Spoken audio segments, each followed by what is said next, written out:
President Trump has stated on numerous occasions that he wants to increase trade. Under his wise rule, he assures us, American trade will thrive. It will be huge. Why would anyone doubt that desire? He's a businessman and businessmen want to do more business, not less. In pursuit of this, Trump has also said that he favors a low or no tariff world, but that it must be based on reciprocity, an easily understandable form of fairness but one which has earned Trump scorn from right, left, and center. The subject came up at a dinner I attended recently. It was mostly populated by right-of-center journalists and intellectuals, but there were a few people from the business world there too. When the topic turned to Trump's trade policy, several of the card-carrying representatives of the local chapter of Conservatism, Inc. expressed a warm disdain for what they understood to be Trump's free trade heresy. But were they right? The business tycoons, to a man, disagreed. Rather, they saw in Trump's rhetoric and actions a clearly defined policy of expanding trade on terms favorable to the American people. And this, the businessmen agree, was a worthy goal. The theorists didn't seem to get it. But Trump does.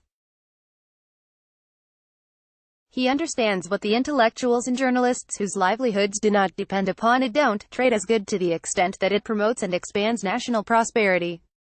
Free government is predicated upon a strong, self-sufficient middle class. Trade can support this, but for the past generation it has done just the opposite, impoverishing the middle class and exporting wealth to the developing world. This is not just an economic loss, it is a political threat to the stability of the regime. Trump knows this at a visceral level. The object of any business deal is to turn a profit. He's looked at American trade policy and seen, correctly, that it's been booking losses for the country and for the middle class for years while enriching a tiny elite that has positioned itself to benefit from the beggaring of the nation.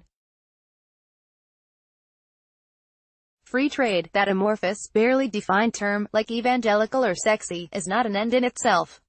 It is a means. And it is this critical distinction that eludes many American conservatives of the old order.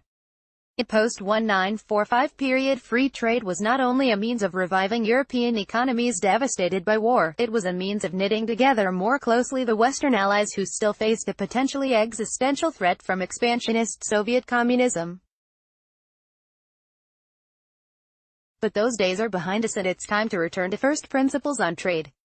Sovereign nations must pursue their own interests and the prosperity of their people. Trading jobs for cheap, made-in-China toasters at Walmart is bad policy. Somehow, the entire political establishment in America, from center-right to center-left, was seduced into believing that the liberal political order could be reduced to doctrinaire adherence to notions of free trade that exist only in economics textbooks. The real world is messier, and Trump understands it. He has taken a rhetorically hard line with American trading partners that have grown rich by impoverishing American workers but has, at the same time, floated proposals for greatly expanded trade relations with the post-Brexit UK. Nonetheless, President Trump's push to renegotiate trade deals is often described in the click-hungry press as a trade war, and media coverage, left and right, often breathlessly predicts imminent doom.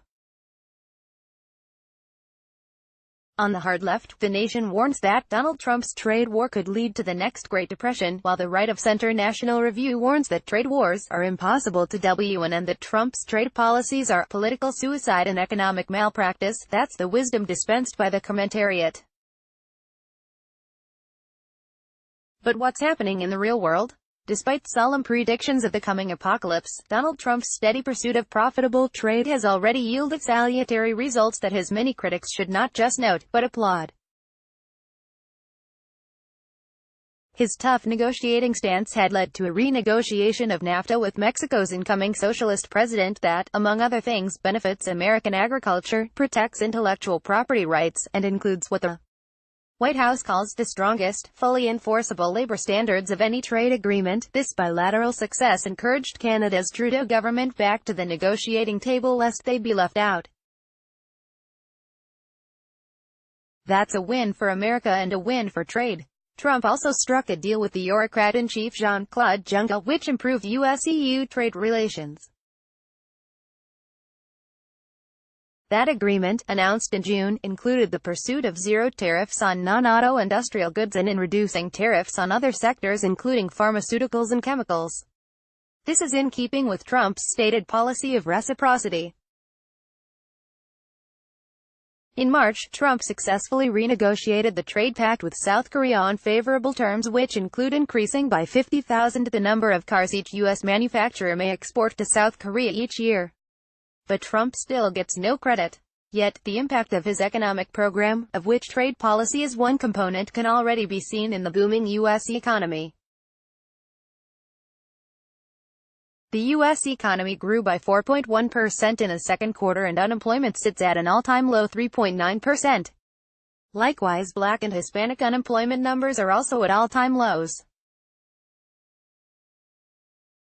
What's more, goods-producing jobs, the category which includes construction, mining, and manufacturing, saw a growth of 3.3% for the year ending in July, which is the highest since 1984, the year Ronald Reagan famously declared it morning in America, on his way to a landslide re-election. And real wage growth, which has mostly eluded the U.S. economy over the past 40 years, ticked up by 0.5% in August. Put these things together and one begins to see a picture of national prosperity like the one Trump promised in 2016.